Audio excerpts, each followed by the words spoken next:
বন্ধুরা দেখতেই পাচ্ছেন বাড়িতে বানানো যে সিঙ্গারা রোল পট্টি সেটা বাড়িতে আমি বানিয়েছিলাম। আমি আগের রেসিপিতে আমার আছে। এবার আমি এটা 5 ফোড়ন দিয়ে দিচ্ছি। তো এবার পেঁয়াজ কুচোনা, এর মধ্যে আদা রসুন বাটা দিচ্ছি। 1 চামচ আমি ম্যাগির মশলা দিচ্ছি। এই মশলাটা আমি বাড়িতে তৈরি করেছিলাম আমার। তো এরপরে আমি গাজর, বিট আর কিছু ক্যাপসিকাম আমি দিচ্ছি। অল্প একটু নুন, সামান্য হলুদ গুঁড়ো, লঙ্কা গুঁড়ো, জিরে গুঁড়ো। তো ভালো করে আমি এটাকে কষে নেবো আগে। এর মধ্যে আমি আলু সেদ্ধ করে রেখেছিলাম, এটা দিয়ে দিচ্ছি।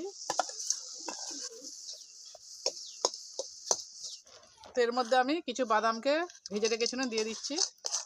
ধনে পাতা কুচোনা ভালো করে একটু মিশিয়ে নেবো এর মধ্যে। তো আলুর পুরটা হয়ে গেছে, দেখতেই পাচ্ছেন এই রেসিপিটা আমার বানানো আছে। তো বন্ধুরা এর মধ্যে আমি এই আলুর পুরটা দিয়ে দিচ্ছি। আমি এই ভাঁজটাকে এখানটুকায় দেবো, দিয়ে তারপরে আমি এখানটুকায় দেবো, দিয়ে এর মধ্যে আমি একটু ময়দা মেখিয়ে রেখেছিলাম, ময়দাটাকে নেবো। তো ভালো করে আমি ময়দা মেখিয়ে দিয়েছি, দিয়ে আমি এই ভাঁজটাকে এরকমভাবে নেবো, দিয়ে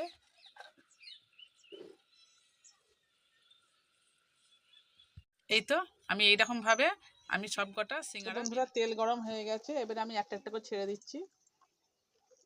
এক পিঠ হয়ে গেছে, আমি আর এক পিঠ উল্টে দিচ্ছি।